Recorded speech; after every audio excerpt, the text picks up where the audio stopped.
Hi, I'm indie fantasy author Melinda Kucsera, and in this episode, Freya Victoria is joining me to talk about her book, The Forgotten Beast. So, welcome, Freya. Hi, thank you for having me. Oh, you're welcome. So, tell us about The Forgotten Beast, and yeah.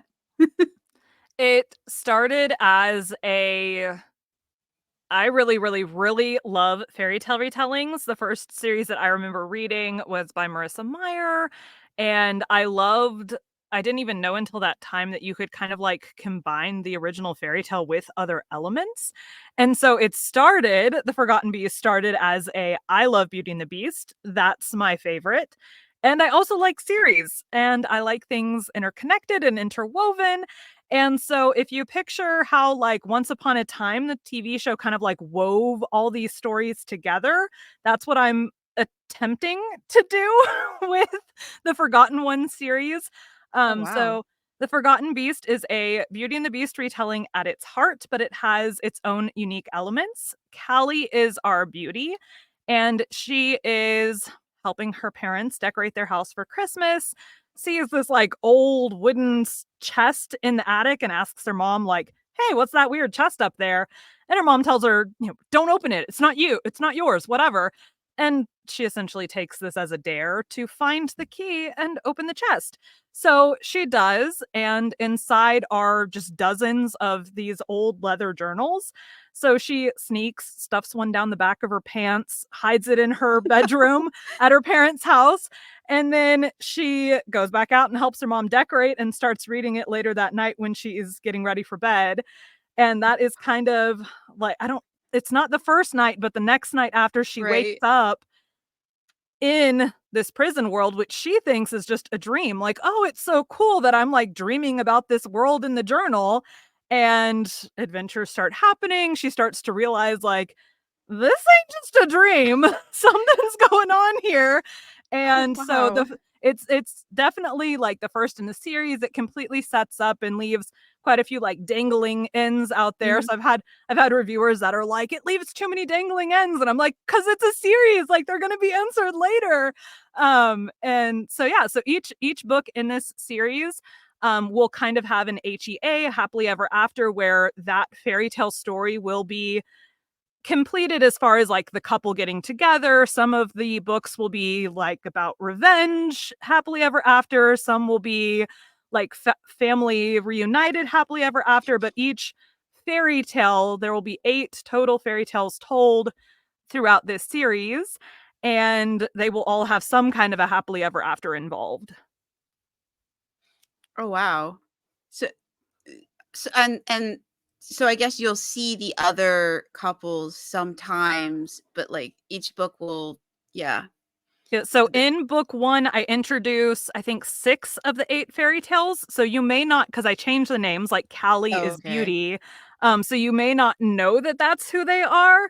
And then between each, it'll be 4 main books for the main part of the series. But then I personally like when you get to kind of like go back and see the Right. other perspective of things. And so in between each set of the big novels, will be a novella told from the villain's perspective. So right now I'm working on what I call book 1.5, which is the villain perspective from book 1.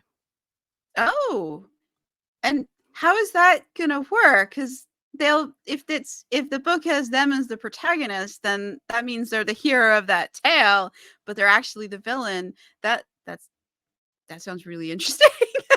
I mean, depending on how you think of things, from your side of things, you may be the hero, but in someone else's story, you could be their villain. So, like, you just never know. And also, like, what were their motivations for? Like, in Yeah. book 1, there's what I call a war, but it's really more like a skirmish compared to what I will be doing at the end of the series. But it's, why were they doing these things to Callie and the Beast? Why were they having their men move to all these different locations where the spies from the good guys' side could Right. see this? And so it's, what was their motivation? Why were they doing it? Setting it up for future books as well. You could read the entire series without the novellas. The novellas are definitely darker because they're villain stories. Yeah. But Which it's is been cool. it's been interesting. So the main books I try to keep as single point of view as I can. So for the most part, excuse me, for the most part, book one is told from Callie's perspective, but it does switch to the Beast perspective for like a chapter and a half where like she wasn't present to know what was going on. Where the novellas are like, this one is split between 3 different points of view, and it kind of switches pretty evenly as it needs to. But you will still get like book 2 will be Callie and the new character switching back and forth um, to tell the story, because you got to still know Callie is still the chosen one in this big series, so she is still the one responsible for the prison world that all these people have been sent to. So you still have to find out how her story ends. How does she save them all? There's a prophecy involved and like all of these things. It's all the things that I love about fantasy books, I tried to incorporate in this story. So what are the things that you like about fantasy? All right, you left yourself open for that one. Sorry, I did. You sort of hung out the carrots and like, I'm curious, so I have to bite. So I like the obscure prophecy in fantasy books, like, you know, this thing where you're going for either the whole book or the whole series. You're like, what does this thing mean? What is, you know, what's going to be? And I mean, mine is a pretty obvious thing. Like, you're going to be the one that saves us all, but is she really going to be the one that saves us all? And how is she going to be the one that saves them all?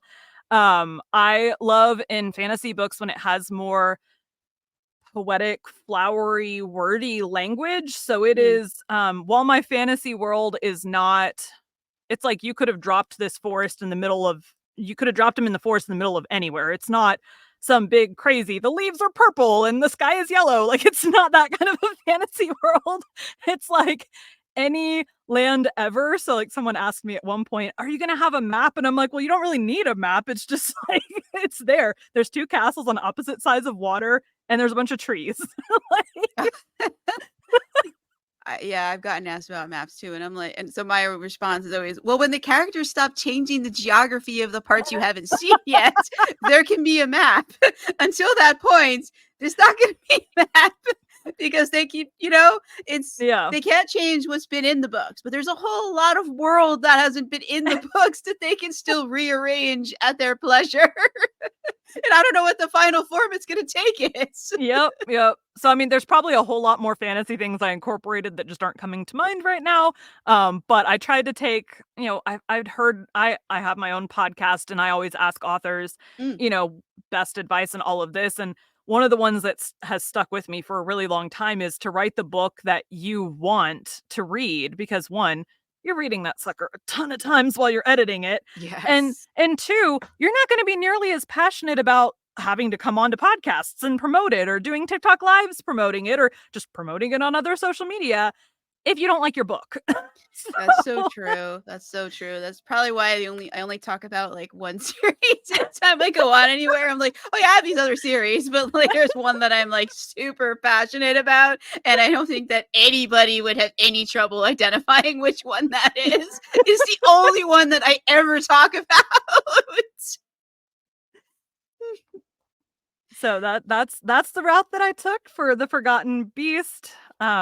I'm very organized. I have all the fairy tales picked out already. I know the main plot points for the whole series already. Oh wow. I have already started dropping in. I heard someone call it, I think, breadcrumbs, where you leave these like little, like, why on earth is that in the book? So there's a mysterious necklace that you don't know what the heck the deal with the necklace is. There's a couple other things, and so I just keep this like separate document of the breadcrumbs I've left for future book me to figure out. So wait, are you one of those people who can plot things out and their characters actually stick to it, or are you like me, where you're like you try to do the plot things out, leave things for later, and the characters completely change what you were intending to do with it? I'm just wondering. I would call myself a plantser because for book one, because I'm insane, I was like, let's have all the chapters be themed around Christmas songs. So every chapter in The Forgotten Beast is titled after a Christmas song. I spent weeks listening to Christmas songs and figuring out fantasy book plot points that chapter could represent. There's a chapter called Deck the Halls, which is while she's I've getting done that ready. too. There's a chapter, the one that I'll be reading here shortly is called Over the River. It's where she like first enters into the fantasy world through her dreams, which is what she thinks she's dreaming. Right. So that one's called Over the River. There's one, Little Drummer Boy, is where like they're going into battle and there's a little drummer boy beating his drums. In the audiobook, I actually had a friend of mine do drum beats for that section. So there's these drum beats in the audiobook. And then like that's just kind of how I did it. So my plotting was just getting those Christmas songs that I had picked, that I had these little not even one sentence descriptions of what to happen in that chapter, like Mm-hmm. decorate the house, introduce female main character, the battle begins, there's a drummer boy here. Like those were my plot points. So that's not really a plot point. Those are pretty basic, kind of hard for the characters to screw up plot points. One would be surprised. Now I did at one point cut a chapter out because I was like, this is, as I started writing, I was like, this chapter is unnecessary. Let's get it out of there. But for the most part, I didn't have issues with the character sticking to it. So then I started book 1.5, which I should be doing a title and cover reveal in a few weeks. For that one, it's a different band. They're not Christmas songs. And I did the same thing. I listened to their songs. I Mm-hmm. picked the ones that would apply. Because my novellas are basically retelling sections of book 1 from the other person's side, it was a little more complicated to find the songs that would fit the scenes from the other side. So I will What? probably not do the song thing again because it's very Okay. complicated. Yeah, it sounds it. What made you decide to do that? I mean, because like, why Christmas for Beauty and the Beast? Like, I did it for a book, but it was a Christmas book. Like, we literally It like took a was sleigh ride with Santa. I mean, I was not being cheeky. I was like, this is actually what happens in this. We're fighting things with the Nutcracker, and like, there's yeah, anyways. It started as 2 different ideas. So around Christmas for the last, God, like 8 years, for my church, I have done signing the songs of Advent. So that's for people that don't go to church or don't know, in at least Baptist churches.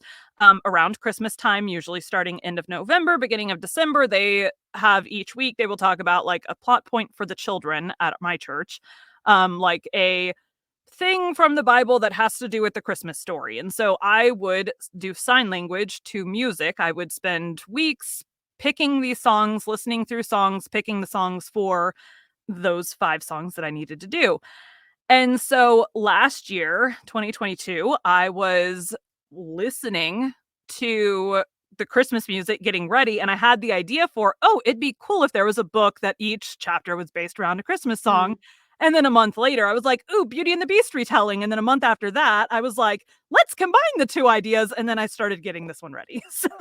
Oh wow, So that's really it was 2 cool. separate ideas that I then combined together. So Yeah, no, that's really cool that your mind went to like Beauty and the Beast from Christmas. I don't see mhm. the connection, but maybe the So red. I mean, it takes place at Christmas. It's not like a I see. hugely, so I'm like, it is technically, this book takes place at Christmas. I wouldn't call it a Christmas book. There's a lot of like Christmas tradition, family things involved in it. Um, but it's not necessarily a like you can only read this book at Christmas time book. I see. I see. I mean that's a good thing. We don't, especially for like the retelling. You want that to be Mhm. readable like, throughout the year. Right, right. But I like that it has those little callbacks to Christmas, which is such a like wonderful season. And I Well, think I've it's had readers I, that have been like, "Were mhm. you at my Christmas last year? Because, like, the way that you describe all this is exactly how my family is." I'm like, "That's because I pulled from my family and my husband's family and kind of, like, smeared the traditions together." Oh wow. So is I don't know, like I was raised Roman Catholic. My mom is my my entire family on my mom's side is completely Italian, like straight off the boat years ago, Italian. So we so the Roman Catholic tradition, we have like sort of this Advent wreath, and I'm curious, do you do that? Do you have that in the Baptist thing? Are you guys lighting the candle and the wreaths and saying the prayers and like talking about like each candle? I don't remember all of it. Yes. Represents different things throughout the Hey, season of Callie? Advent, that getting the preparing. I don't know. My Do you guys cat do that? my cat has infiltrated the booth. Uh-oh. Yes, we do. We don't say prayers necessarily, but there is like they'll take the chapters in the Bible that are surrounding, Jesus's birth and all of this, and they will tell like the first one is the prophecy of Christmas, and then Mm. it's I don't remember if angels or shepherds are next, but it's one of those, and then the next week is the other one of those. Um let's see, angels, shepherds, prophecy. I don't remember, and then Christmas Day. I only remember about like, because I've sort of fallen out of the church. I know. I'm bad. I'm a bad I have to Catholic. Google it every year. That's why I don't my brain is mush, so I literally have to Google it every year I'm doing these songs, and this year, with the book launch, I didn't do the Advent for the first time in, like, 8 or 9 years. I was like, there's too many things going on, I just can't do it this year," and he was like, "Okay, that's fine." Yeah, I mean, that happens. But I think, like, it's all the stuff leading up to, like, if I remember correctly, like, the Advent in the Catholic Church, like, there's nothing about the birth. You're waiting for the promise. Right. And everything is about the waiting, the leading up, all the things. And then there's no mention of the birth until like at Christmas Day. Like, Yeah, very, pretty which is much. annoying when you're a kid. You just want to sing Christmas Carol, but you have to wait to Right. Christmas Day for that. So we sing Christmas carols basically through the whole month of December at our church, I'm so so jealous. We couldn't sing them until Christmas Day. A lot of it was like, you know.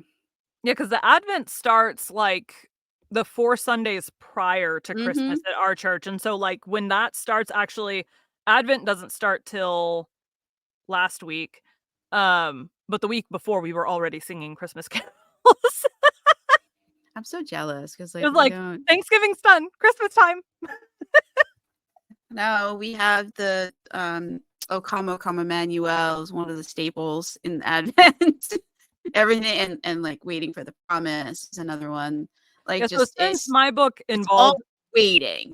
right. So, a lot of those songs I did not include in my book, like, basically anything that was specific to, like, Christian traditions of stuff Okay. because I couldn't figure out a way to incorporate those into a fantasy storyline without being incredibly rude to anyone that goes to church. So, because I was like, there's Oh, no. not gonna be any of that in my book, and so, it was I needed to basically use all the songs that didn't relate specifically to the traditional Christmas story of Christmas.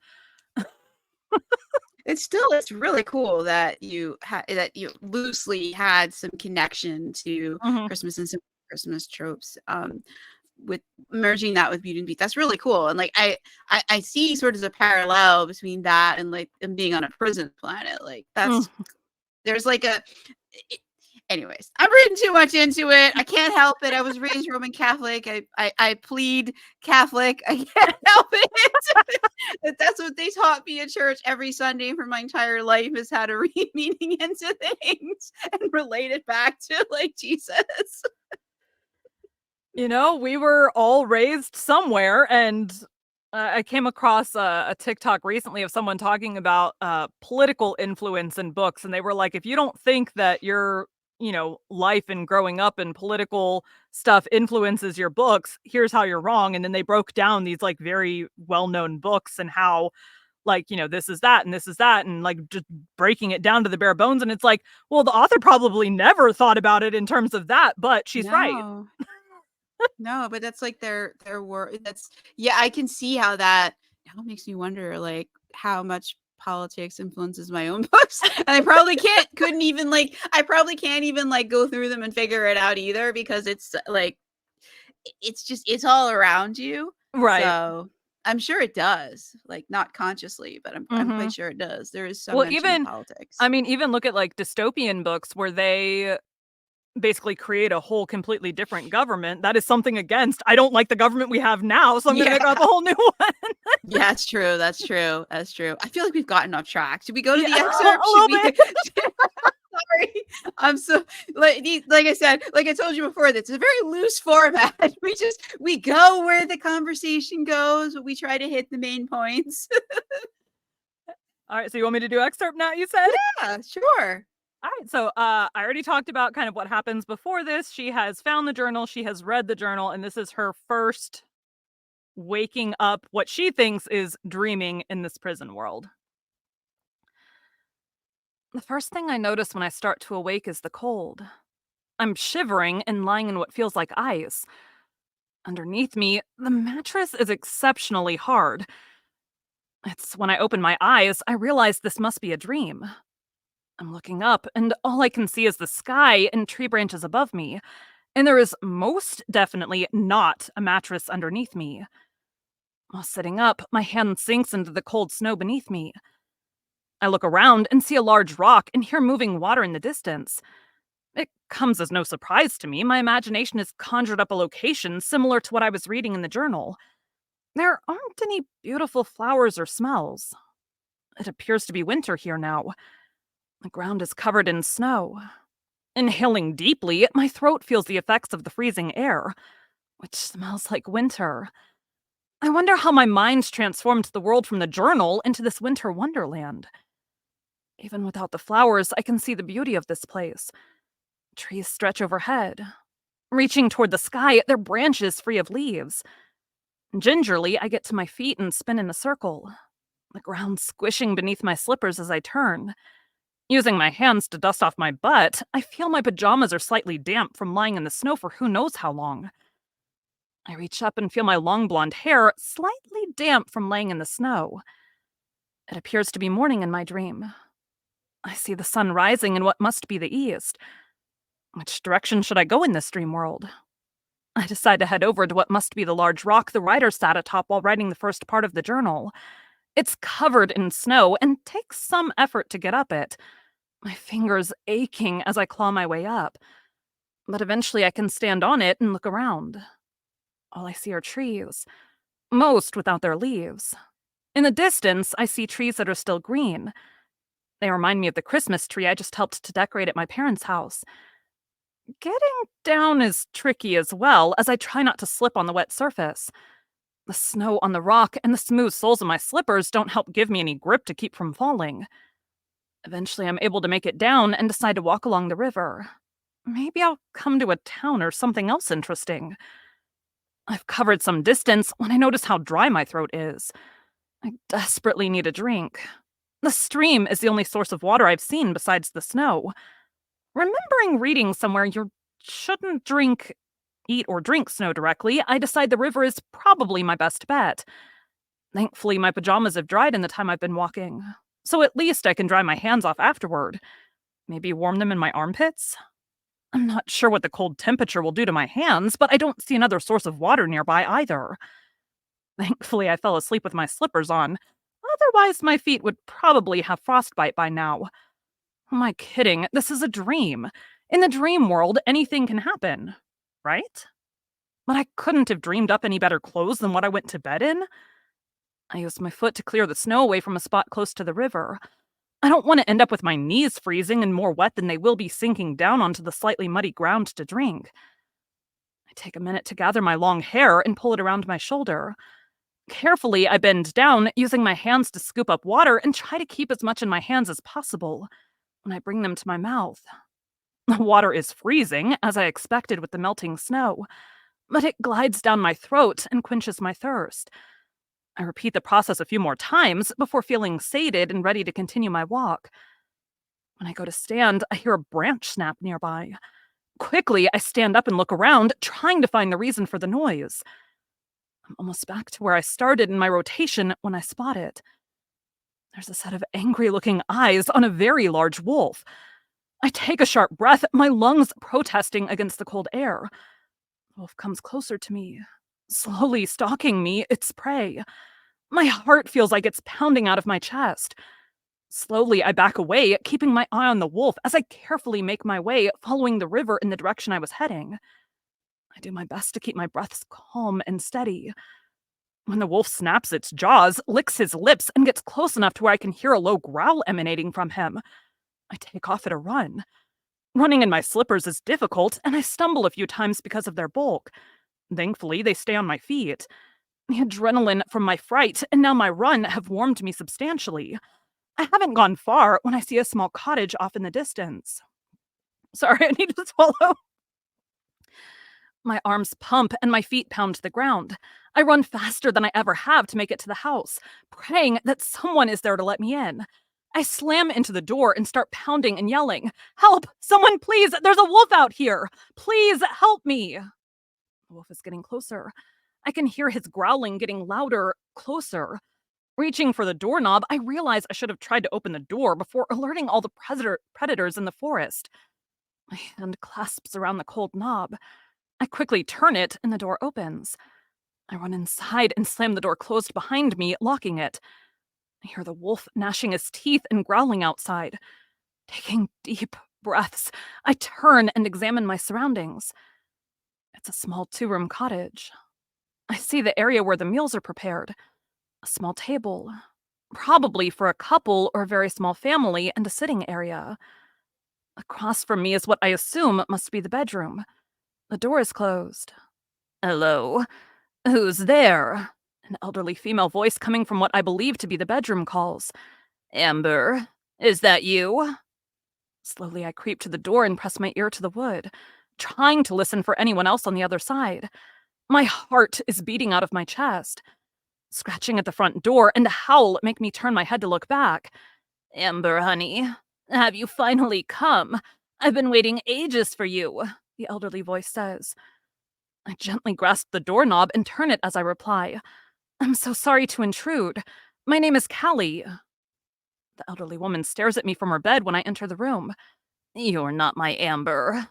What are you doing in my house?" She's frightened. And rightfully so. I'm a stranger and I've just blasted my way into her home. "My name is Cal." "You already said that," she states. "Now tell me what you're doing in my house." I'll stop there.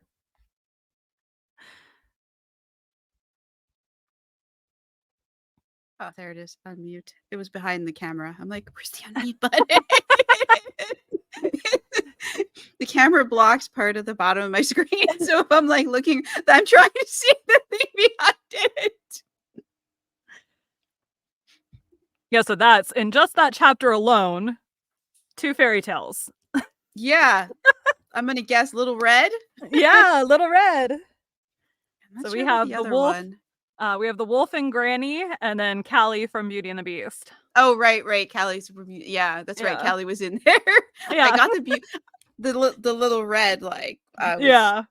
Yeah. I had at one point, I was like, "Hey, can you guys get," like, I asked my, I have a Discord for my readers, and I was like, "Hey, can you guys guess, what fairy tales were introduced?" And they, like, right off the bat were like, "Little Red Riding Hood."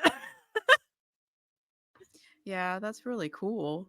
So I guess Little Red is not going to be playing an enormous role in this one Uh, because it's about Callie and the Beast, uh, which we haven't met yeah, yet. I hope in he's not this the wolf. no, So in this book, Little Red is, well, Red is not in this book. It's the wolf and Granny. So they're not a big deal in this book. They will be book 2 will be Little Red's story. I see.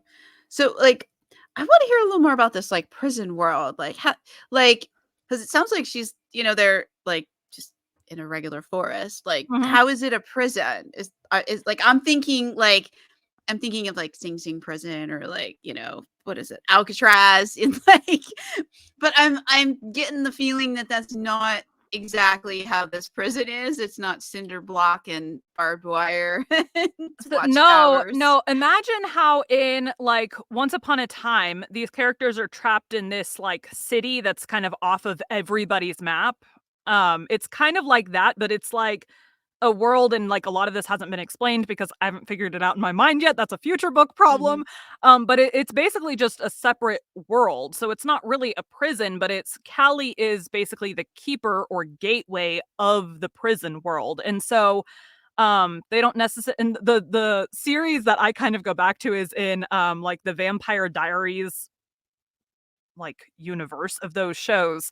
They would have these like instruments, so like I don't it would be all different objects, and a witch would basically enchant this object, and whoever held the object was like the one in charge of like the world that that object then created. So that's kind of more the way that I went with that. For anyone that's ever Mhm. seen Vampire Diaries, I think that was mostly in the children's spin-off series, not so much the main show.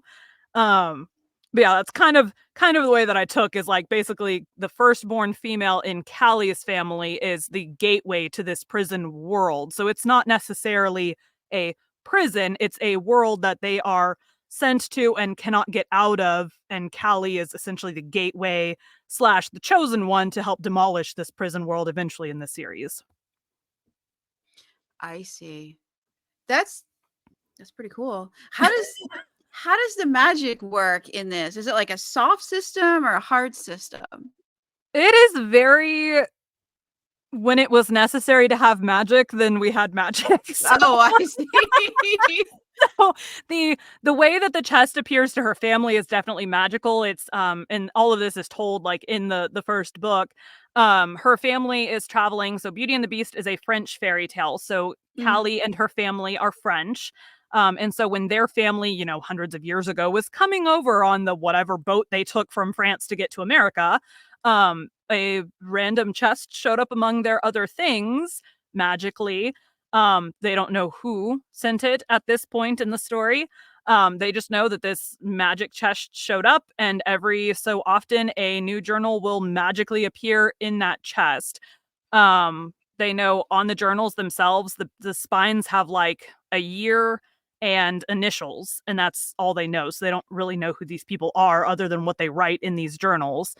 And then there's like magical healing things, but mhm, in my book, it's not take a magical healing thing and like there's no repercussions of it ever. It's like take a magical healing thing and that's going to put off your healing.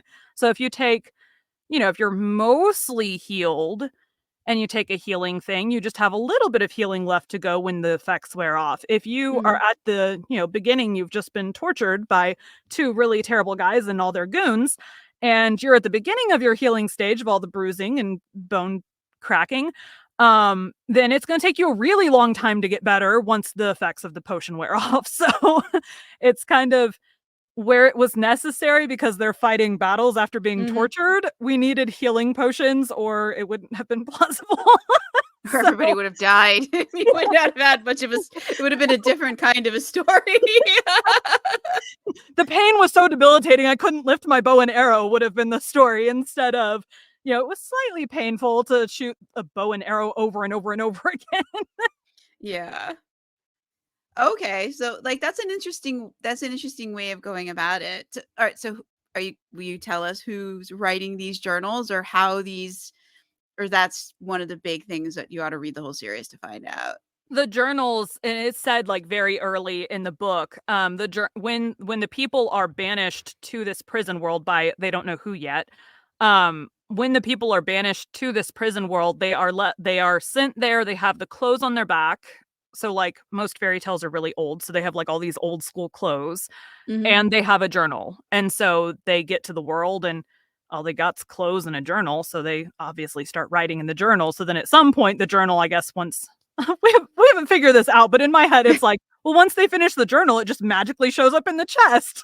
Like, So are the characters, like, that she's gonna be interacting with, like Little Red and them are they the ones that are writing the journals, or they're, like, just other characters that we haven't met? it's the characters. So basically, all the characters in the prison world are fairy tale characters. So it is the basically basic. If you broke it down to the base of the premise of the series, is they're banished to this prison world, and what is left behind of them is the journals that they write and magically show up in Callie's chest, and the fairy tale stories that we don't know who is Mhm, writing the fairy tale stories. Um, we don't know, or I should say, we don't know how the people are getting the stories, because like in the Beauty and the Beast reads the Beauty and the Beast story in the book, and he's like, well, there's a lot of similar things to my story, but someone clearly took liberties with the storyline here. And so it's like, someone has the base idea for that person's life, but they don't know everything about that person's life. So it's going to be like, maybe there was a little fairy in their ear. Again, I haven't figured all this out exactly. But like a little fairy speaking in their ear saying like, write a story about this or whatever. That would be kind of fun. It's like that's like a book 2 or 3 issue that I haven't quite worked out the, the logistics of yet. That could be so fun though, like having sort of like that here they think, oh, this could did the characters in the prison world ever get to see the journal, or is it only like Callie and her family? Well, so once it leaves the prison world, the only way they can see it is once they get out of the prison world. So at the end of book 1, the Beast is able to get out of the prison world. And so then beginning of book 2 is going to be, how do we get back to save all of our friends? Yes. It's very kind of them to want to go back and see their friends. Like, I love that characters in fantasy books do that. Like, but whenever they decide that always like it, like in reality, like Well, they're would the good people guys. Remember, the bad guys don't give a crap about everybody else. No, it's true. But every once in a while, because I write those stories too, where they go back and I'm actually just doing that right now in a minute book I'm not going to talk about here because you can't read it till next year. And it like I just start wondering, like, would people actually do this in real life? Like, I love that we do it in fantasy books, and they, heroes are expected to do this, but like, there's always that little question in the back of my mind, like, would my friends come back for me? No, they would not for me. I guess that's the test, though. I guess that's the test, though. If they don't come back, they're not your true friends. Right. So if you find yourself in a prison world and nobody comes and rescues you, maybe you need better friends. Which you can't get now because you're in a prison world by yourself. Well, you have to make friends with the people in the prison world. Okay, fair enough. Well, because I mean, if Callie and them, if they escaped, then they found there's some exit to the prison world, and In if they some way, found yeah. it, yeah, like. So I'm picturing a lot of really hilarious, because like there was a sequence of events that, I mean, she really has no idea how she started traveling at this point. And so Right. she's going to have to, basically go back through, well, what happened first? I found the journal first and I started reading the journal first. So she's going to basically have to go through these. Of course, she's the chosen one, so it can work differently once her chosen mate is out of the world. But, she's basically going to have to go back through this hilarious sequence of events. Well, I kissed him.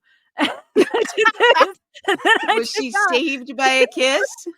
So it's going to be, so basically the way that it's going to work is each couple that we would attribute as a couple in our world, one of them is in the prison world. So in Beauty and the Beast, it's the Beast that's trapped in the prison world, and then the Beauty, or Callie, is in our world.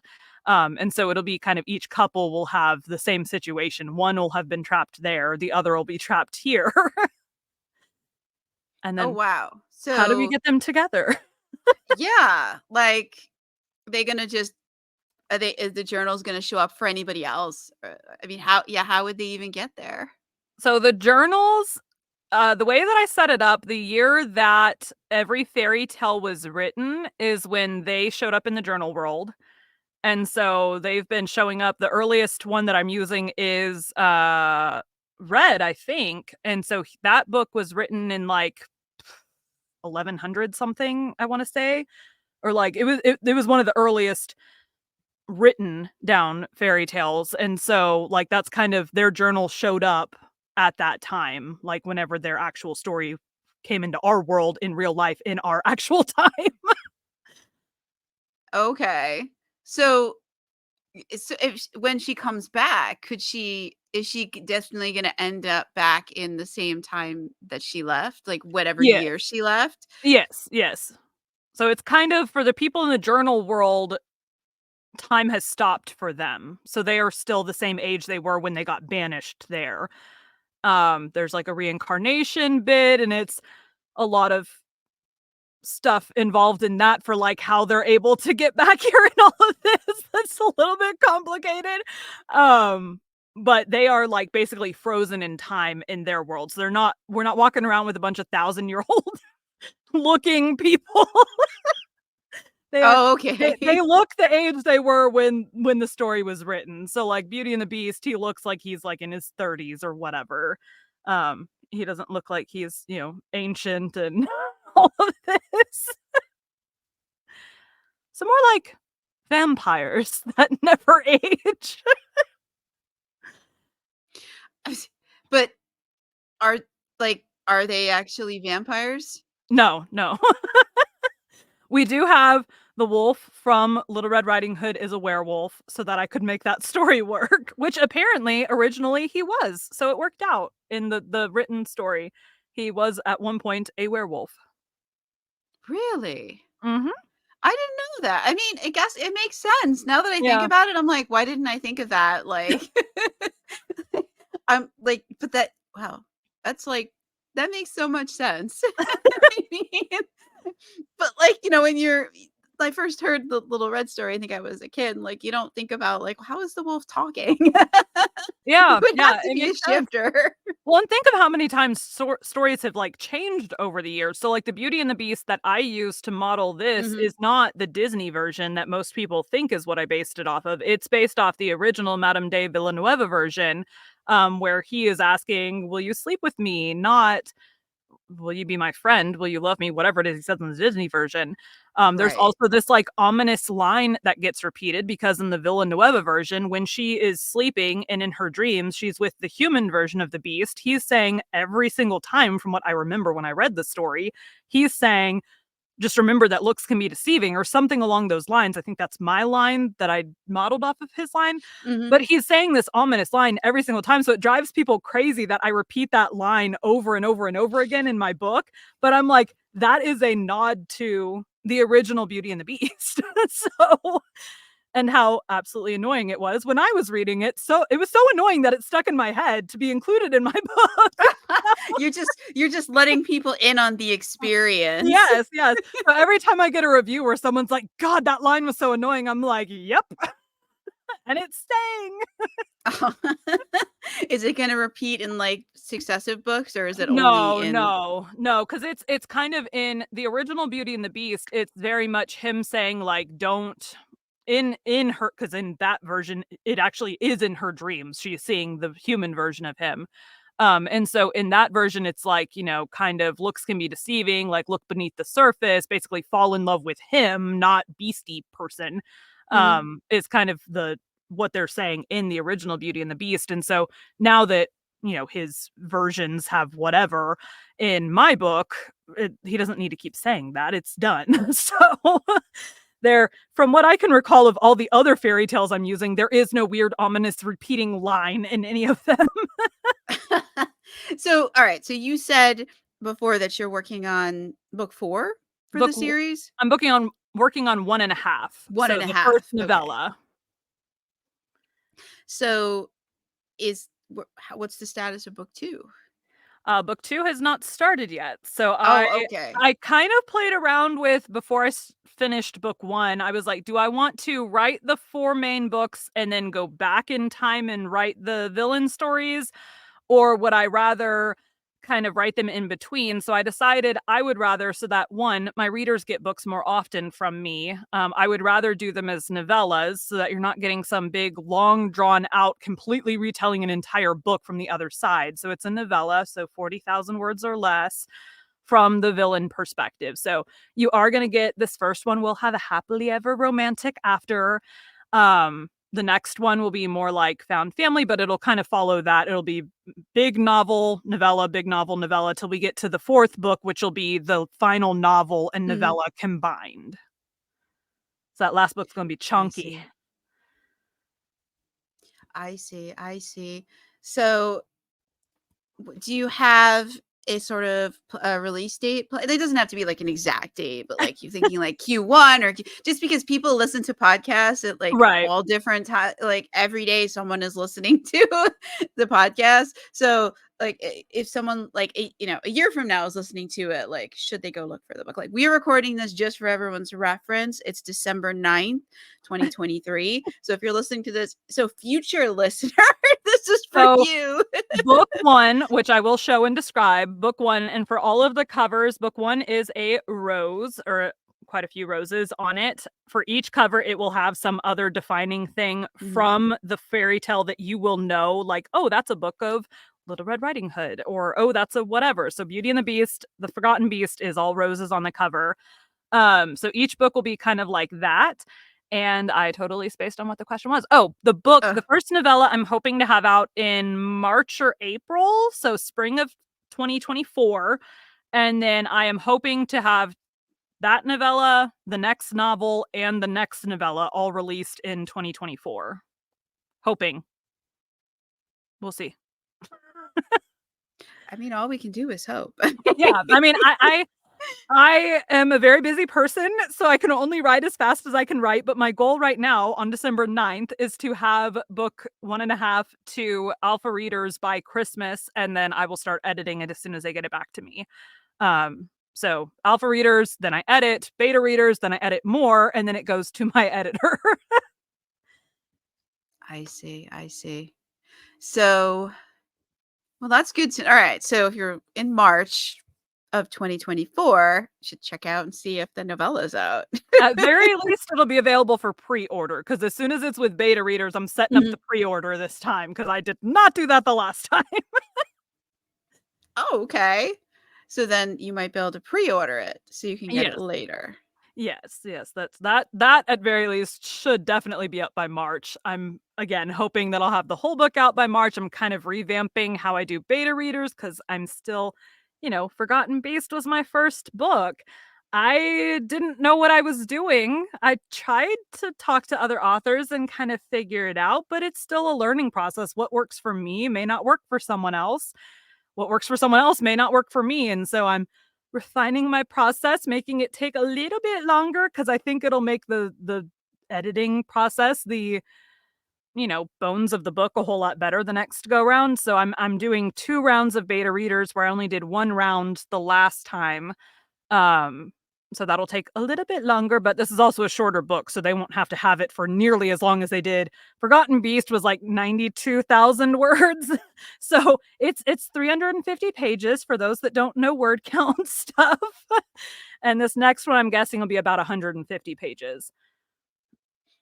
Oh, okay. So then that's the novella is the next one. Yes. So, Yeah, yeah. next one's the novella. How many words is that? Because like people throw on novella, and I'm like, I know like readers are into understand by page count, but like I'm an audiobook listener and also a writer. Like I understand word counts and like Yeah. hours. However many hours is in a book. So the Like page numbers audiobook just go whoosh. So book one was like 93,000 words. The audiobook is 9 something. It's like 9 hours and some change, 350 pages in the physical book. The novella, when you just Google how many words in a novella, it says 10 to 40,000 words counts as a novella. So that's an hour and a half to a 6, 7 hour audiobook, depending on if you're on the higher end of the 40,000. Um, and you talk really freaking slow. I don't think 6 to 7 hours is right. Oh yeah, I was like, 5, isn't it? maybe 5 on the higher end. Yeah. And about 150 pages. So mine right now, I think I'm a little past the halfway point of writing the first draft, and I'm at like 15, 16,000 words right now. How dark is the novella? Are we gonna hate the Callie at the end of it? Callie is not in the novella at all. So, Callie is in the novella only in as much as, like, at one point they're torturing her in book one, and so you see like their side of torturing her, but you don't get her point of view at all. It is all the other people's point of view. Yeah, but they don't like her. Like the other people are the No, heroes of this book. So I'm let me just put it this wondering way. if they're going to be on a smear campaign to try and turn us into hating. Like, will the So, novellas be the villain's bid to try and gain our love and affection? So when we go back to the other books, we're seeing the hero as the villain. so our POVs that we get from the novella, we have a sadist, a morally gray person, and then someone who is just unfortunately blackmailed because of these other 2 people. So that is kind of the lineup for book 1.5. So they're not necessarily on a smear campaign for Callie. They're just like, hey, you were supposed to be our prisoner, to be in our side of the kingdom, and you're over with him instead. I see. But again, we still don't know who the big bad person who's sending all of them here. And so it's not necessarily, now sadist is still a sadist, so he does still like hurting people, but Mm. also there's this someone is pulling the strings behind everything too. So um some of it they do because they want to do, and some of it they do because they're told to do. So that's the way that I went. I don't know. It's working so far, I think. Well, that's the important thing. And it sounds like readers are enjoying it, from what you were saying about the reviews earlier. I think that was might Yes. have been outside of the broadcast. Yeah, I've gotten from my ARC readers, I've put people into book slumps. I've pulled people out of book slumps. I've been people's favorite Beauty and the Beast retelling. I have the annoying phrases that annoy people, but even still, like, they still rate me high up. So even with the annoying phrases, they still like the rest of the book.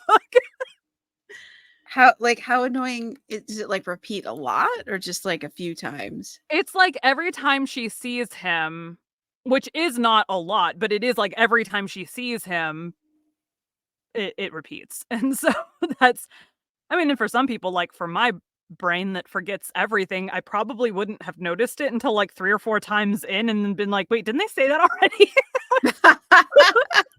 But the fact that she also says like, "Why does he keep repeating this stupid phrase?" and asking him, "Why do you keep repeating this phrase?" and he like won't answer her.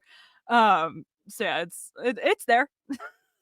I see, I see. So it's not just there, to serve a purpose in the Yes. story other than Yeah. annoying people and Yeah. being a callback to the earlier I had edition. one reader be like, "Is he really the villain?" Oh, what made them think that? Like, because I don't it's ominous? Like, probably. Yeah, so overall, I'm 2 weeks out from release. I have all 3 stars and above, mostly 4 and 5 stars, which I am thrilled. Um, I am trying not to read the reviews. I have not attacked any of my reviewers at all. oh, That good, is good. That's not a way bad that I behavior. am. I'm used to, I've been narrating for 2 years, and so I've gotten bad reviews on audiobooks for a really long time, so, like, jumping into my own books, it's like, it hurts a little bit more, but I'm still not gonna attack anyone for their opinion. You're allowed to have your own opinion. That's My true, that's true. brain my brain works differently from your brain. The way that I like stories is different from the way that you like stories. That's, we're all allowed to have our own opinions. Um, so unless someone started review bombing me, that's pretty much the only time I'd attack anybody, would be if that was happening. So an attack in a loose sense of the word. I may just point it out and ask them to stop.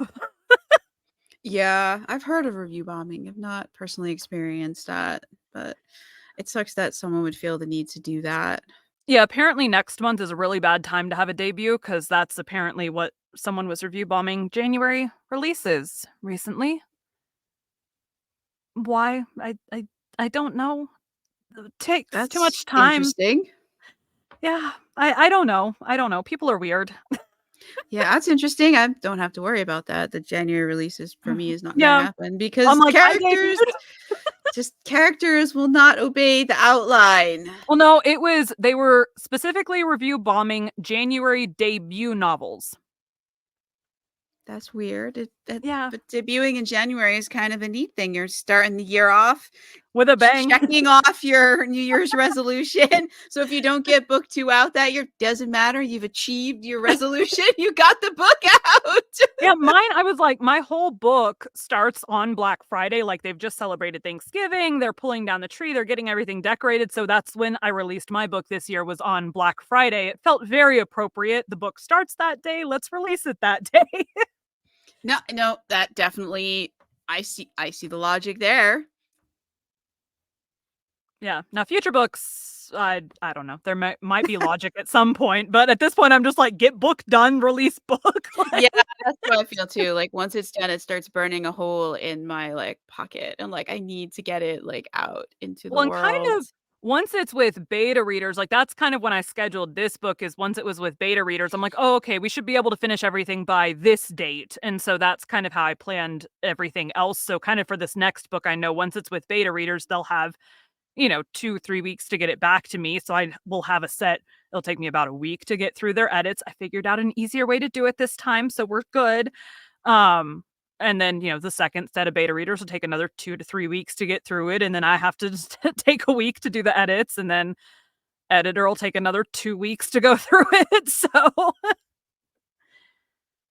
Oh, wow. Yeah, editing is I hate the editing process. yeah. It's not my favorite. I like the writing process, even though I complain about the characters. I like struggling with them to get the book from point A to something similar to where we were supposed to end up. Well, and I'm what's called an underwriter, which means that my first draft is lacking a lot of details and lacking some personal relationships that needed to be there. So for book one, I added 7,000 words after it went to my alphas or alpha. I had one alpha reader. And then I added another 7,000 words when it was with beta readers. And so that's 14,000 extra words that had to be Wow. added going into it actually being released. And then the editor cut some out where it was like, this word is repetitive, or you didn't need to say I said, he said, she said every 5 seconds. So some stuff got cut with the editor. Mhm. But yeah, for the most part, it was very underwritten. Hey, you need to describe this more. So I'm trying to be better with the novella, but until someone else has it in their hands, I don't know, because I'm not a good judge of my own work, or it would be No perfect the one first is. time. No one is. No one is. I've never been the only things I've ever had to add was, like, to clarify sometimes. Yeah. Like, cause my books have a lot of magic, and I'm pretty it's sometimes they're like, "Can you just add a little more here because I am not picturing what you're picturing." That's the only there'll be, like, 3 places where they're like, "Can you just, like, give us a little more here?" Like, not seeing it as clearly as I'd like to. So, Yeah, I think there was only like, and it wasn't magic related. There was only like 2 spots where they went, huh? And I had to kind of fix it. For the most part, it was like, hey, you were kind of repetitive. Like this sentence could be better done without the ending of it because you already kind of ended the sentence. And most of my beta readers was like either um I had one male beta reader that was my brother-in-law, and he I knew read a lot of like war novels. So when they're doing like the war planning and stuff like that, he was like, "Hey, um, so Callie is not a war chief, and she comes into this meeting of this war council and starts like telling people what to do. They need to question that a little bit because she's not a war chief." So yeah, yeah, yeah, yeah. I'm like, fair enough. So we added, there was another thing he had commented on. We kind of combined the two things together to make it make sense. Um, So how did yeah. she know what to tell them to do?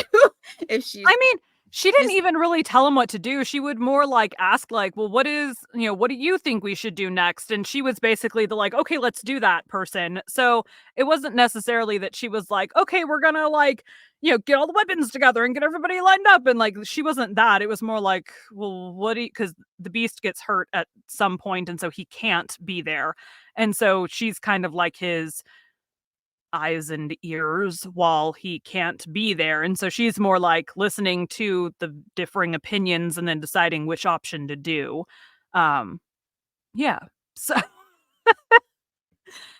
that's, she doesn't know what to do. She's just taking in the information and deciding what she thinks is the best route. oh, wow. No, that's cool. I don't think I've had people in, like, a war room situation like that, so I never come across that situation before. It's usually, like, there's 3 people, and they're like, "Okay, we need to stop this insane thing from happening. How do we do that when we're massively outnumbered and we don't Yeah. have any help?" They would love to have an army or other or, like, actual war chiefs to discuss things with. Yeah. Yeah. It's more 3 people, maybe they have a rock or a slingshot, and Well, and it's they're like for massively the unprepared. for the most part too, like, because all these people got to this world whenever their fairy tale was written. So like, the Beauty and the Beast was written in like 1700 something, and so like that's when he got there. I mean, there was like wars and stuff going on where he would have Mm. that knowledge and experience. Most of the other characters, same thing. Very few. I think the oldest story that I use is Peter Pan, which was written in 1911. There were still wars happening around that time too. Yeah, but So if you're not, like, part of it in some kind of, like, leadership role, like, there's yeah. wars happening now, but I can't tell you how to fight them. No, no, but I know what's going on you in the know, conflict from what I hear in the news, but that doesn't give me the information for, like, to give any of them advice on anything that they're I doing. mean, up to, World War II, though, people would have been drafted, and so they would have served in some capacity more than we would today, where she's, like, 25. She's 24 when the book starts in our time and year, and so, like, she's not been part of a time period where any wars would have happened that she would have been drafted to, where every other fairy tale character in this world would have probably been drafted, not females, but the males would have been Mm. drafted into some kind of something. So it makes logical sense that the men from hundreds of years ago would know something about battle as opposed to her. And how does she deal with the fact that they're, like, from hundreds of years ago and have, obviously, the values and the morals from hundreds of years ago and the views on women's place in the world? How do they deal with a feminist? Because like, some fantasy books just kinda gloss over that, and I'm like, "Dude, a guy from the 1700s is not going to deal At all one that well point, with a modern woman." one of my favorite lines in the book, the Beast is talking to Callie and he's telling her, my mother and my mother was the mouse to my father's lion, but you are the lioness to my lion. So, like, he is more of a modern, version of whatever. But I mean, that had to come from, at some point, some dude had to be like, I'm okay with you having a little more control. So it's not necessarily like, oh, all the women are looked down upon or anything like that. Um, on the villain side, I guess it's a little more that way, but at least in 1.5, they're a little more that way. Um, but as far as like Callie and the Beast goes, he's like, hey, you're not an idiot here. So I can trust you to, and even in her mind, she's like, you've known me for a couple of weeks. What do you mean you can trust me to make these decisions, dude? Like, we don't really know each other. And that's where I guess at one point some of my readers were like, so they're fated mates. Like, oh yeah, I guess that would have been a good trope to like and like say with this book. I just didn't think of it in the classic like fated mates. They're drawn together as soon as they see each other. Like, that's not the way it is. So that's why I didn't think it was fated mates. But I have There's been not the told insta love. there is on his side, but not necessarily on her side. So it's interesting. Is he the only are the other couples gonna have insta love, or is I don't find insta love to be realistic. Uh I think that book some people can two feel will that, but like, be Book 2, I can tell you, is gonna be enemies to lovers because, the wolf got her grandma banished to the fantasy world with him, so she's not gonna be too happy about that. Um, but the way that it kind of works is, like, there's triggers for them to get their memories back. Now, because Callie is the chosen one and the rest won't be, I can obviously work the world a little bit different and how they have their memories or whatever, but at the end of the day, the wolf got Granny banished to the world with him, and so our red, Amber, is not going to be thrilled about that. So that one will be not insta love, it'll be insta I hate you because of this. yeah. Well, maybe not hate, but I'm really upset with you. Yeah, yeah, I'm not thrilled that you did this. So, other ones, I don't know, I haven't figured it out yet. Beyond book 2. I haven't thought beyond book 2, so That's wild. So, and book 2, maybe next year as well? yeah, book 2, probably fall of next year, I would guess, because I can start on book 2 once book 1.5 is off with readers. I didn't want to start on until I had the bones of book 1 nailed down. I couldn't start on book 1.5 in case things changed in the editing process. Where once book 1.5 is off to people that are going to edit it, because it's retelling part of book 1. Book 1 is already finalized. I can start on book 2. So Yeah, so it can't really change. yeah. So book 1 is, book 1 and book 2 happen at the same time period, or book 1 and 1.5 happen during the same time period, where book 2 is after the events of these 2 books happen is when book 2 comes in. So I have a little more freedom I can start that whenever I want to. And then there'll be 2.5 with Yeah. back to the villains. Yep. So then 2.5 will tell villain from book 2 story, and then book 3, and then 3.5, and then 4 will be the last 2 combined together in one chunky final 2 fairy tales, figuring out who done it this whole Will time. there be a 4.5 with that No, big no. bads? So for that one, I'm gonna interweave the chapters together. So at the end of each of these books, there is a big cliffhanger chapter where it is the epilogue. It's the epilogue, but it is a hint into who the 4th book is going to be about. And so at the end of book 3, the epilogue, it will be very, very, very obvious who book 4 is going to be about as far as who the villain is. And so at that point, I can interweave both the stories together. And at this point, all you know about the villain from book 2 is they show up at the end of book 1 and you don't know who it is. I see. So the whole series will be 4 full-size novels and 3 novellas, Correct. if I'm counting right. Mhm.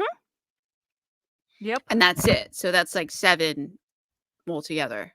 Yeah, I am a firm believer in tell your story with your overarching storyline and then you finish it. So like spin-offs and stuff, I'm not going to say never do, but less likely to do than other authors probably would.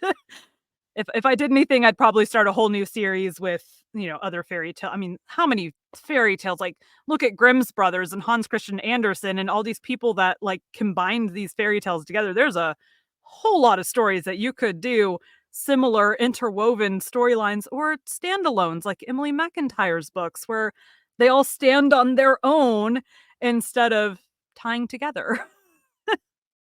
That's wild. So you don't have any idea what you'd be doing after this series? I mean, it's I a few years do. down road, it sounds. Right. Yeah. Probably like 2024. If I get 3 books out in 2024, 2025, I should be able to get at least 2 books out. It might be beginning of the year I get the 3rd one from 2024 out. We'll see how that works out. And then the final book, because it's 2 stories connected together, will probably take me a good portion of 2026 to get them tied together properly. I do have an adult dystopian novel that I'm about 30,000 words into and paused to write all of this. So at some point I may finish and release that if I need a mental health break from the complicatedness of this series. I may work Yeah. on that in between there. My goal though is to get this one finished and then finish that one and then move on to something else. That's cool. Well, you should come back for all of these and get an update. Try and get more spoilers out of Did she you. get them done in time? Well, we can find out when you come back in. Like, are you did how did the prediction versus reality happen? I think When that could there's be really fun, like a little segment, like from like what we just like little recap of what we discussed last time, This and is what like she said was gonna happen, but this what is what actually yeah. happened. Yeah, I think Was that there a could be little fun. fairy? Yeah, there's a lot of things where, like, I'm writing book 1.5, my brain is totally planning book 2 already, so, like, there's some things where I'm like, "How are we gonna get that?" And so I've been, like, working it out, and one of my beta readers helps talk me down from the ledge. At one point, I was like, "I don't see how we're gonna do it without killing all the females in her family," and she's like, "No! Don't do that!" Oh no, then you'd be getting very Games of Thrones-ish. So, we figured out a better plan. Yeah. I'm glad. So I'm glad we're not killing off all her family or all the women in her family. I was like, That could it's be just kind of gonna be very traumatic. yeah, She might not not feel Callie's like family. saving people after that because, like, what has she got left to go back to?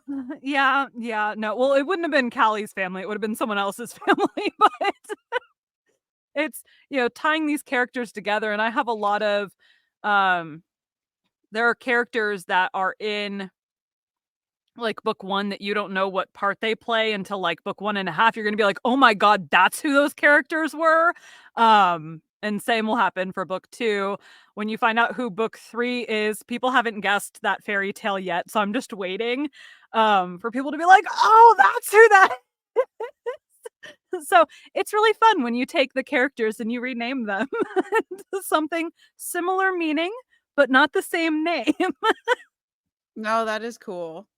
Although Callie Bell, I mean, Yeah, well, Callie means beautiful. oh, it does. I So, didn't know that. yeah, so that's I looked to when I was changing for my villains, they still have the villain names, or they have their names from their fairy tale, but for, um, the good guys, I picked names that had similar meanings. The only ones I couldn't, like, the beast's name that he has in our world, there's not a name that means, like, beast that I liked. It was all really What weird about names. Amber for, like, for Red Riding Hood? Like, how did, because But that was just an like, for me, that was just, like, an immediate it just clicked. I'm like, "Oh, well, amber is, like, a reddish stone," and I loved the name Amber growing up, like, seriously, all of my dolls had the name Amber, so okay. So Amber was just, I like this name, we're using it, no Yep, rationale. pretty much, pretty much. Now there's been a couple characters I accidentally ended up with, like, the villain in book 1 is, Peter and Hook from Peter Pan. And I have a character named James in my book, and I did not even think about the fact that it is Captain James Hook. So we have 2 Jameses now. Um, but But no one will care if you never call it the other one James. yeah. If he's So just called Hook, then it won't be, it's yeah, when alright. he is in book 1, they call him Hook. In book 1.5, because Callie is not as much included, like, she's not reading a journal in 1.5, so we're having, like, flashbacks instead of journal entries. And so they're calling him when they're kids, what do you call a kid James? Jimmy. So he's Jimmy in the novella when they're doing all these flashbacks, and then he's Hook when it's now time. Um, so yeah, that was just an accidental. I didn't realize until after the fact. And I'm like, well, I can't change his name now. It's already out in the world. Yeah. That's fun though, and that's with that you were able to make it work. Yeah. So I'm like, you got to do what you got to do sometimes, and you just hope that that you don't make it really confusing later. No, that's true, that's true. That's always something that we struggle with, we others. Because it all makes sense in our heads, and, like, that's always the worry in the back of our minds is, does it make sense to other people? Or are we just Yeah. nuts? Yeah. Now I did have in some of the rounds of editing, we had to change something. And so there were 2 things that while I was narrating the audiobook, I had to change. There was an instance where the sister is pregnant at the first Christmas. And so if you do the math, if she's pregnant at Christmas, it's her second kid. So reasonably, or third or something, not her first kid. So reasonably, she'd be showing sooner, right? So she's obviously pregnant, is the wording I use at Christmas. So then I'm like, okay, right, a year passes by and no baby has shown up yet. And I'm like, we got to math this. When would she have had this baby? Like, we got to figure out gestation takes. So Oh, while I was wow. narrating it, there was a scene where I said at the beginning of the scene, they went to the parents' house and she stayed at home with the brand new baby and made the husband take the other kids. And then the next morning, she's making coffee at the house with everybody. Oh,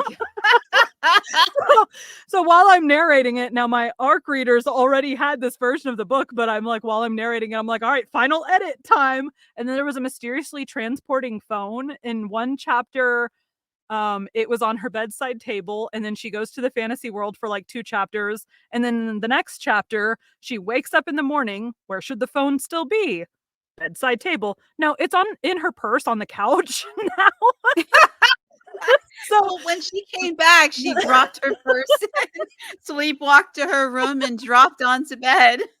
so I made it. She had to go back into the bedroom and get her phone. Like, oops. So there's some things that you catch later on, and at this point, it's anything that I find is like, well, we just got to make that work in the future books because it's out in the world now. Yeah. So That's the way it goes.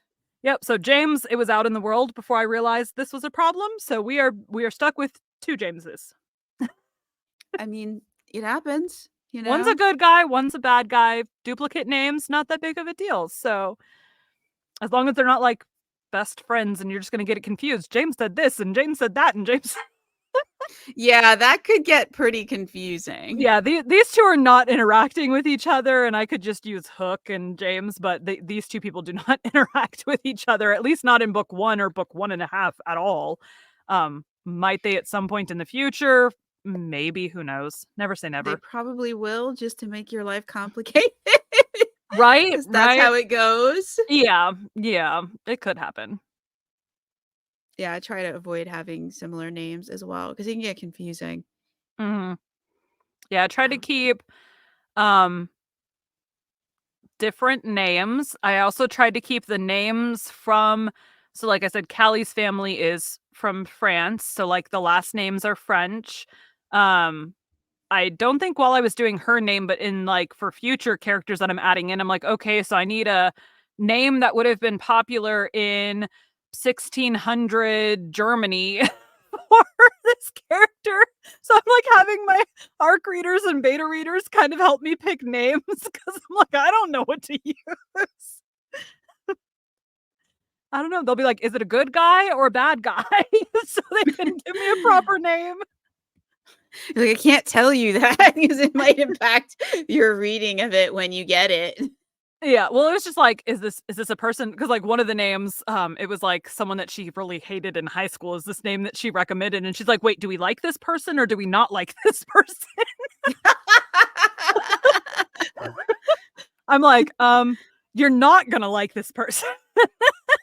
Do they really wanna see a name from someone they didn't like in high school in a book that they're As enjoying? apparently, as long as it's not a likable character, it's okay. Really? That's wild. Hey, the name works, so, character she's not a nice person, she's not pleasant, so but she's there, and she has a purpose, and she is a multi-purposed character that will keep popping up. I guess as long as the reader is okay with that. Yep, I mean, she was her recommendation, that's what I went with, so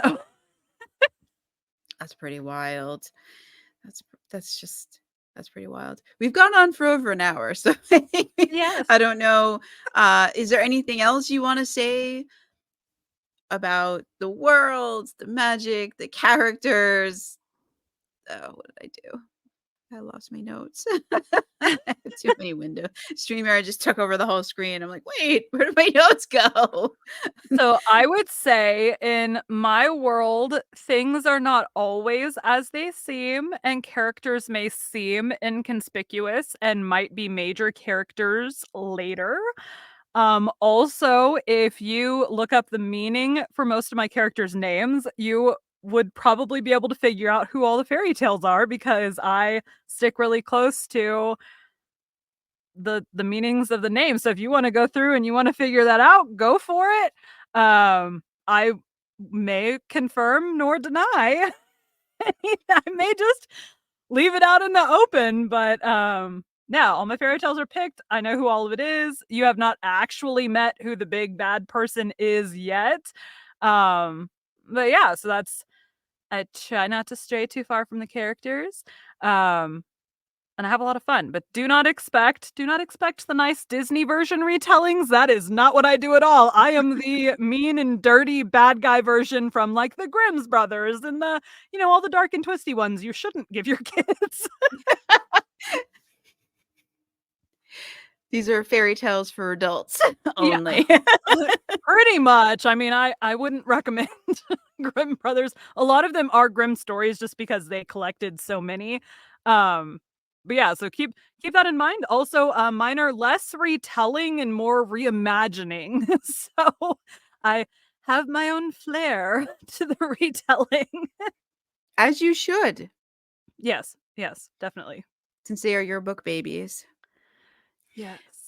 And you can find them where? Everywhere, everywhere. My website, I have all of the links, at least the major links that people are gonna buy from on my own website. You can also get it from me if you want signed copies. I, as of right now, still have PR boxes available, which are like, "Open this gift on this page" type PR boxes. It also has, like, recipes and all the fun things in it. Um, I'm limiting the quantities on those because they are very extensive to put together, but I do still have those as of right now. And then I have signed copies where you get like character art and bookmarks and sticker different things with that as well. And then I also have like all the links if you want to order through like Amazon or Barnes and Noble or wherever else you like to buy books from. And Freya's gonna send me that because the only one you gave me was the Amazon one. Oh, So you're gonna that's your homework for after the podcast. You're okay, gonna okay. email me the links to those things because Yes, and I'll send you the I want landing to include page. them. The landing page also it has, like, my picture, but it also has, like, all of my social media links and all of the Yes. places that you can buy and the blurb and all the triggers, and if you need to see a breakdown of the triggers, I've been told it's not a dark book, but there are triggers included, so I have, like, if you need to see a breakdown of that, I have breakdowns of, like, the specific scenes things are included in, all on that page for you as well, so I will send that to you. Yes, send me both of those 'cause I'd like to include those in the where to get the book and the where to find our guest section because they're a little Okay. bit sparse compared to what authors usually give me. So, and I want to make sure that I have all the links so that Okay. we try not to make you work for this and make it Yes. easy for you to click and go browse. Um, find a new fantasy author and fantasy series to fall in love with. That's Yeah. my hope with these interviews that I do. So, Yes, yeah. I have all platform all I have ebook, paperback, and audiobook are all available now. So, um, wherever unless you want the ebook on Everand, in which case, email them and ask them for it because they haven't put it up there yet. Yeah, there's like a whole thing with that. But yeah. Yeah, And the audiobook is there, and if you have Kobo Plus, it is both are available in Kobo Plus. I'm not in KU because I wanted my readers to be able to get it wherever they wanted to be able to get it. So not KU, but everywhere else. But I do plan on doing like, free promotions occasionally when I can figure out how to do that. In a couple months, I'll figure that out. yeah, it's a little bit tricky with Amazon, but it is doable. Well, it's doable when they customer service Well, and at KDP lets you. I have the ebook available on my website, which is done through BookFunnel, and I know, like, my ARC readers were taking the BookFunnel files and sending them to their Kindle, so I know that that's Yes, an you can do option. that. But if somebody wanted to get it free on Amazon, it's a little bit more it's a little trickier for us who are not in Kindle Unlimited. It is doable when the gods of Amazon allow. But you are very much at their mercy because it's not something that Yeah. we authors can I go in and figured control. the absolute easiest thing is me to change the price on my website because I completely control that, and then BookFunnel sends you the link. So, that is, like, a super, super easy thing for me to change. Mhm. Everybody else is dependent on whether the platform wants to discount it or not. So, Everywhere um else is easy. It's just Amazon that Oh, okay, is okay. an issue, because Then you I just may set do it free to free everywhere. elsewhere. Yeah. Then I may do free everywhere but Amazon every, 6 months or so. I don't know. I'll figure it out. I mean, you can always ask them to price match. It's up to their discretion. Yeah. Whether you have to give them all the links to everywhere that it is also free, See, and that then they sounds make a like decision. time. That seems like But time. thank you I so much, Freya Victoria, for joining us. And today we were talking about a lot of things, but Yes. we were here to talk about the Forgotten Beast. And what's the series title? I don't think you said. The series is The Forgotten Ones. The Forgotten Ones. And the Mhm. Forgotten Ones we were here to talk about as well. And Freya's going to come back with the next book in the series, and we'll get an update on that and try and get some more spoilers, maybe some more tips. Hear how the Maybe podcast is maybe book progressing. 2. I think I pretty much gave away book 1.5 for the most part. So Okay, that's fair. That's fair. was- You're welcome I was back anytime. giving more predictions for book 2. So Okay, so then come back for book 2 then. Yeah, you're welcome back anytime. Everyone is. I have an open door policy, virtual door, not my home door. To be clear. So yeah, thank you so much for joining us. I've been Melinda Kucsera, your indie fantasy author, and we had Freya Victoria, and we talked about the Forgotten Beast and the Forgotten Ones and a lot of other stuff. And yeah, and I hope you'll be joining us for another fantasy book and another fantasy author soon. So thank you. Have a great day and a great night wherever you are.